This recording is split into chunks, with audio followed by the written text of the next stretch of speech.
Alright, what's going on, guys, and welcome back to the channel. Today we're going to be talking about the fiasco taking place in Afghanistan. Now, if y'all remember, back in July, Biden held a press conference or a news conference where he initially announced the withdrawal from Afghanistan, or maybe it was the month before, but he said that the takeover of Afghanistan by the Taliban was not inevitable, and that his intelligence community said it wasn't going to happen, despite conflicting stories and reports saying that his intelligence community repeatedly warned him and advised him that by precipitously pulling out, the Taliban taking over was a likely occurrence. And this was in part due to how the military was set up at the time. And I say that because there's not much of a military left right now. But to my understanding, the Afghan military was set up in a way that relied entirely on American support for like reconnaissance and bombing runs or whatever, like airstrikes. And when America pulled out without giving them the Afghan military adequate time to adjust their game plan, they really just got hamstrung and weren't able to do anything. And of course, this is a fact that President Biden is completely aware of, but despite knowing this, he said that the Afghan military collapsed sometimes without trying to fight. If anything, the developments of the past week reinforced that ending U.S. military involvement in Afghanistan was the right decision. American troops cannot and should not be fighting in a war and dying in a war that Afghan forces are not willing to fight for themselves. Except for the fact that they've been fighting it for the last several years at the very least. I mean, they lost 66,000 Afghan soldiers and police, with thousands and hundreds of thousands more being critically injured. So him saying that they didn't put up a fight at all is just disingenuous and kind of repugnant argument to be making. And furthermore is that they couldn't really, in this situation, once America started pulling out, is they couldn't really put up a good fight anyways, because how they were fighting, as I explained earlier, was dependent on American air support to conduct reconnaissance and airstrikes. That's what they relied upon. So it's no wonder that their entire military operation fell apart like a straw house. It's like the take away a house's foundation and it's not going to stand up very well. That's exactly what happened here. So as Biden pulled out precipitously without giving the Afghans due time to change their fighting style, it left their operation completely inoperable. So if Biden really wanted to pull out by the end of the year, that's what she said. But if President Biden wanted to get the American troops out of Afghanistan, he should have waited till like mid-fall or so, because in Afghanistan there are fighting months, like fighting seasons. Like in some countries and parts of the world, there's the rainy season. In Afghanistan, there's the fighting season, because the temperatures are so severe in the winter. In the late fall and winter, from my understanding, people don't really fight that much. And so most of the fighting is done between the spring and summer months. So if he had just waited a few more months, he would have gotten out. He would have been able to get his troops out and given the Afghan soldiers a lot more time to better prepare themselves and have a peaceful transition into a different type of system to fight the Taliban. But Biden, being some type of, ideologue, trying to do some type of symbolic by September 11th type crap, and he did it again with July the 4th and COVID for some reason. He thinks this is going to win him political points or something. I really don't get it. But he wanted to get everyone out by 9/11, which I don't even get the symbolicness there. Ending the war when it's not even when the Twin Towers were knocked down, really. We didn't And it's not even like we won the war. Okay, you're pulling out, you're giving up. It's the symbolic is not the symbolic meaning is not there. Okay, it's just stupid. It's moronic, really. But because of his stupidity and wanting to land it on 9/11, officially pulling out of Afghanistan on 9/11, he has rushed the process and inadvertently, I hope inadvertently, left behind approximately 10,000 to 15,000 American citizens and between 50,000 and 65,000 Afghanistan partners and their families who, like, we worked with in Afghanistan, like translators, informants, etc. And what's going to happen to these people? We're trying to pull them out, trying to rescue them if we can, is from what I'm reading. And they say that as of August 14th, about 7,000 have been evacuated from Afghanistan. So that's in the last 5 days. So it's more than 1,000 people per day.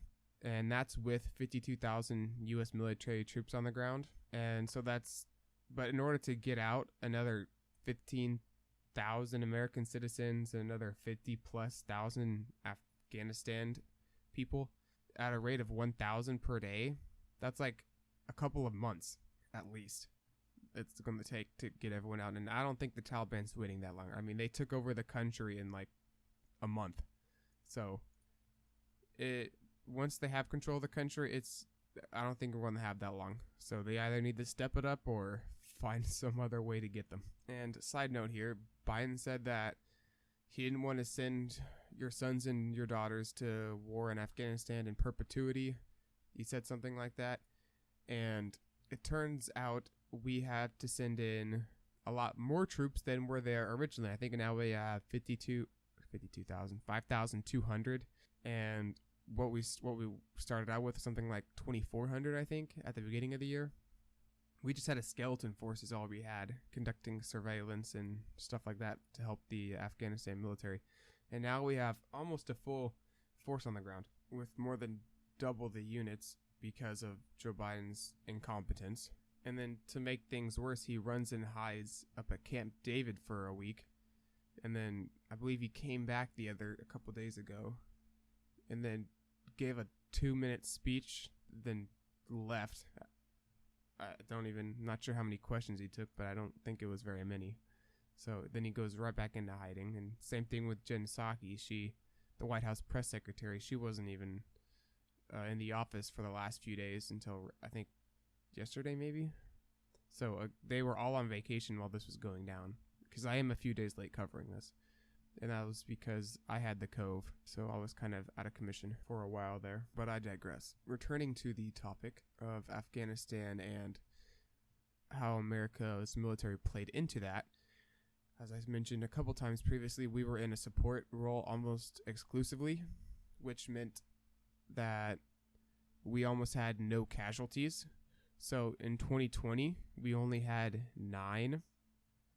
But I've heard from a couple of different places that we haven't had any, like in the last 18 months, any casualties whatsoever. Although I haven't been able to find that. I just heard those by like word of mouth, but I haven't been able to find the actual sources on that. The best I could find was 9. We've only had 9 in the last month. So we weren't really in an active combat situation. And so it was really just, again, a skeleton force playing in a support capacity. So when Biden says that he was like sending us to fight in perpetuity or whatever, the truth is we weren't really doing that much fighting. Okay, we lost 9 people in a year if it was really an active combat, like it was in 2011, and so in 2010 and 2011 we lost 400 or almost 500 in 2010 and over 400 in 2011. So we lost a lot of troops. So it's nothing even close to that. We haven't even hit double digits yet. So we didn't, at least in 2020. I'm not sure what the numbers are for this year. I couldn't imagine they're too much higher than that, if at all. But except for like excluding maybe this month. Maybe we've lost more people this month just because we've had to send more people there.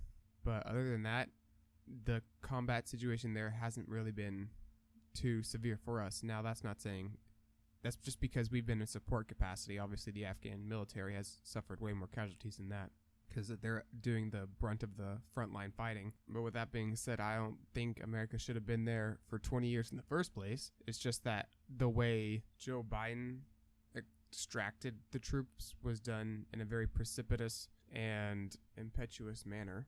That is reminiscent to Saigon to anyone who was alive, although I wasn't.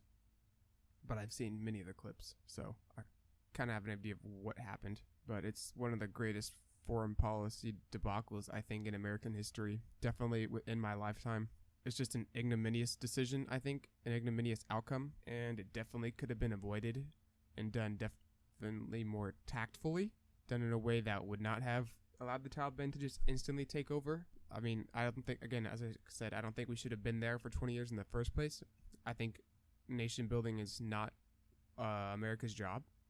I don't think being the world's police is America's job. I think we should have been there, killed Osama bin Laden, and then left them to their own devices. That's really what we should have done. Now, because we stayed, and obviously we can't change the fact that we stayed, I don't think there was any reason to pull out now, okay? Because, as I mentioned earlier, we were losing less than 10 troops in a year, and there's some reports saying that we didn't lose any, but there was almost no reason to leave, especially in the way that we did. I mean, I think the statistic is 37% of women there can now read, and now they're not going to be allowed to go back to school.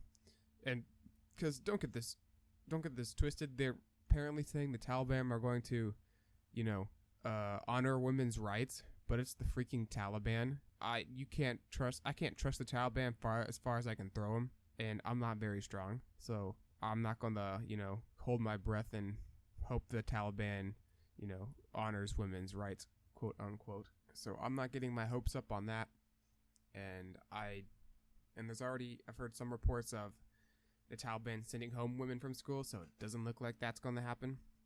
So it looks like women are going to go back to what they were doing before, being sold off into as sex slaves or as people's wives at the age of 12. Just really deplorable stuff. And then on top of that, America, I don't think it's going to have any really air bases in the Middle East, because now Pakistan's denying America any access to their country, because now they're emboldened by the fact that America left Afghanistan and is now just sitting there watching as the Taliban just beats people who try to get to the airport. America's just kind of a paper tiger, it looks like, or at least that's how Pakistan is viewing America right now. They're like, but you're not going to do anything, and America probably won't, to be honest. Just our administration doesn't look like it's poised to do anything except for send strongly worded tweets at the Taliban, which apparently has their own Twitter account, which is kind of funny, I guess. I mean, the president of the United States, the former president of the United States, I should say, Donald Trump, is kicked off of Twitter, but the Taliban have their own and are still allowed to be on the platform, which while they're committing many, many human rights violations. And you could say that about China too. It's just kind of insane to me. What is the world coming to? But again, I digress. So returning to the topic, there was really no reason for America to withdraw at this point. But because we did, the consequences are 100% on Joe Biden. And I hope he owns up to it. I doubt he will, though, because he's a politician. And politicians never take responsibilities for their actions. With that said, guys, thank you so much for watching. Like and subscribe if you're brand new, and I'll see you in the next one.